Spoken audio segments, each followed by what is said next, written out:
आमदार तुरला आहे काँग्रेसला आणि सिंडिकेटमध्ये जाण्याची तयारी आहे. काय म्हणाल?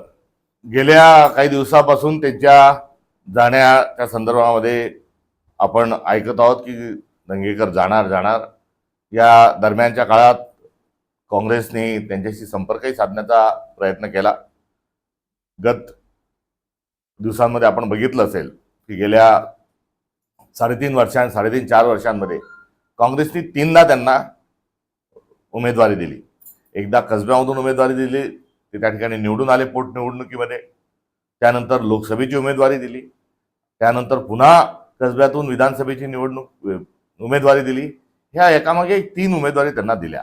आता 3 उमेदवारी दिल्यानंतरही जर व्यक्तिगत काही अडचणींमुळे किंवा व्यक्तिगत काही अभिलाषेमुळे ते जर पक्ष सोडून जात असतील तर हा भाजप, शिंदे गट आणि अजित पवारांचा गट यांचं राजकारण ज्या पद्धतीने चाललंय त्यातलाच हा एक बळी आहे असं म्हणावं लागेल. अलीकडच्या काळात जो तो उठला तो सांगतो की सत्तेशिवाय काम होत नाही. सगळेजण सत्ता करायला लागले तर विचारांचं काय? शेवटी प्रामाणिकपणा, विचार हा पुढे घेऊन राजकारण केलं पाहिजे. मात्र सत्ता जेव्हा आपण म्हणतो तेव्हा त्यामध्ये सर्वच गोष्टी आपसूक घेऊन जातात. त्यामुळे दंगेकर कोण होतास तू, काय झालास तू, एवढीच प्रतिक्रिया या निमित्ताने मला व्यक्त करायची आहे. आणि सोबत त्यांना जे काही शिंदेकडून कबूल झालंय ते त्यांना लखलाभ हो ही देखील शुभेच्छा या निमित्तानं आमची त्यांच्या पाठीशी आहे. विलीनीकरण करू अशाही घोषणा केल्या आहेत. मात्र 2,000 कोटी रुपयांचा भ्रष्टाचार एसटीमध्ये झालाय, त्या संदर्भात हे काही बोललेले नाही. सिंचनाच्या क्षेत्राच्या संदर्भात कुठेही बोलले नाही, कारण सिंचन घोटाळा या घोटाळ्याच्या संदर्भामध्ये कुठे ना कुठे काळं वेळं जे आहे ते लपवण्याच्या अनुषंगाने सिंचनाच्या बाबतीतही कुठे काही बोललेले नाहीत. त्यामुळे हा एकंदरीत जो अर्थसंकल्प आहे, हा अर्थसंकल्प आपण बघितल्यानंतर हा शेतकऱ्यांना आणि लाडक्या बहिणींना एकीकडे फसवणार आहे. पहिले असे पोकळ अर्थसंकल्प आल्यानंतर फसवा अर्थसंकल्प आपण म्हणत होतो. मात्र हा अर्थसंकल्प रडवा अर्थसंकल्प आहे, कारण बेरोजगारीची समस्या ही सर्वोच्च पातळीवर गेलेली आहे. रोजगार निर्मितीचं काहीही झाले नाही. दावोसमधून रोजगार आणू सांगितलं, त्याचा लेखाजोखा दिला नाही. फॉक्सकॉन कंपनी सारख्या कंपनी गेल्यानंतर त्याहीपेक्षा मोठा उद्योग आणू, ते झालेलं नाही. आज उद्योग यायला तयार नाही. आणि उद्योग का यायला तयार नाही तर कायदा सुव्यवस्थेची परिस्थिती इतकी बिकट निर्माण झालेली आहे की आता उद्योगपती हे सवलतीपेक्षा आता संरक्षण कुठेतरी मागत आहेत. त्यामुळे उद्योग क्षेत्रामध्ये जी भरभरून वाढ आणि प्रगती व्हायला पाहिजे होती ती यामध्ये अजिबात न झाल्याचं आपल्याला आढळून येतं. किंबहुना महाराष्ट्रातील प्रकल्प इतर ठिकाणी जात आहेत, ही अधोगती आहेत. आणि संतापजनक ज्या गोष्टी आहेत, नुकताच जो 2 दिवसापूर्वी महाराष्ट्राचा जो अहवाल सादर झाला त्यामध्ये आपलं दरडोई उत्पन्न जे आहे, हे दरडोई उत्पन्न गुजरात, तेलंगणाच्याही खाली कुठेतरी आपल्याला गेल्याचं आढळून येतं. आणि आपलं दरडोई उत्पन्न कमी झालेलं आहे आणि दरडोई कर्जाचा डोंगर जो आहे हा वाढत चाललेला आहे. त्यामुळे कर्ज काढून हा महाराष्ट्रातील जनतेला देशोधडीला लावत असणारा हा अर्थसंकल्प आहे. आणि या अर्थसंकल्पामध्ये कुठलाही ताळमेळ नाही आणि खर्चाचं आणि उत्पन्नाचं कुठलंही नियोजन नाही.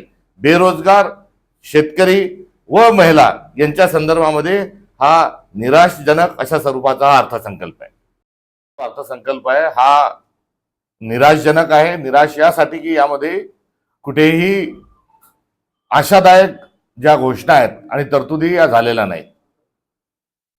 तद्वतच जेव्हा हे सरकार स्थापन झालं तेव्हा मुख्यमंत्र्यांनी सांगितलं होतं की आता महाराष्ट्र थांबणार नाही. मात्र महाराष्ट्र थांबलेला आहे नव्हे तर हा मागे जात आहे.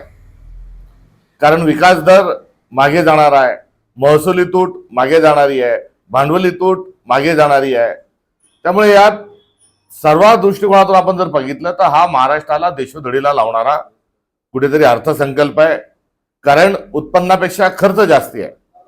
आणि दुसरीकडे ट्रिपल इंजिन स्वतःला म्हणत असणारं जे सरकार आहे, या सरकारने केंद्राकडून अतिरिक्त पॅकेज जे मिळवून अपेक्षित होतं, अभिप्रेत होतं, आणि त्या अनुषंगानं कुठल्याही योजनांना कैची न लावता नवीन योजना घेऊन येण्याची जी अपेक्षा होती ती फोल ठरली. निवडणुकीच्या वेळेस जे दिलेले आश्वासन आहे ते एकही पाळलं नाही. लाडक्या बहिणींना 10 लाख लाडक्या बहिणींची संख्या कमी करण्यात आली, तिथे कात्री लावली. रक्कम जी आहे ती 2100 रुपये करू असं सांगितलं होतं, मात्र 2100 रुपये केली नाही, लाडक्या बहिणींनाही फसवलेलं आहे. तर दुसरीकडे शेतकऱ्यांना कर्जमुक्ती करू, कर्जमाफी करू, ही कर्जमाफीची घोषणा निवडणुकीच्या दरम्यान त्यांनी त्यांच्या घोषणापत्रात केलं होतं. ती देखील घोषणा कुठेतरी अंमलबजावणी त्याची झाली नाही. केवळ शब्दांचा थापट पसारा हा या अर्थसंकल्पामध्ये आपल्याला मांडलेला आढळून येतो. मराठी अभिजात दर्जा आहेच, त्यासारख्या भावनिक घोषणा असतील, शहरांची नावं घेऊन त्या ठिकाणी कुठेतरी काहीतरी थातूरमातूर केलेली घोषणा असेल, तर एकंदरीत या संपूर्ण अर्थसंकल्पाचा जो आशय आहे हा लाडक्या बहिणींना आणि शेतकऱ्यांना फसवणारा आणि महाराष्ट्राला फसवणारा हा अर्थसंकल्प आहे. आणि या अर्थसंकल्पातून बेरोजगारांच्या, शेतकऱ्यांच्या ज्या समस्या आहेत या जशाच्या तशा ठेवण्यात आलेल्या आहेत, हे या अर्थसंकल्पातून दुर्दैवाने स्पष्ट समोर येत. दर कमी करू, मात्र हे सांगताना दुसरीकडे अडाणींना हाताशी धरून जे स्मार्ट बिल लावल्या जात आहेत आणि ते स्मार्ट बिल लावल्यानंतर तिप्पट, चौपट, पाचपट जे आहे या महाराष्ट्रातल्या लोकांच्या खिशात हात घालून जे काढून घेणार आहे त्याबद्दल त्यांनी चुप्पी सांधलेली आहे. वास्तविक पाहता त्यांनी वीज बिल कमी करू, वीज बिलामध्ये कपात करू सांगत असताना आम्ही स्मार्ट बिल आणणार नाही, स्मार्ट मीटर आणणार नाही हे सांगणं आवश्यक होतं.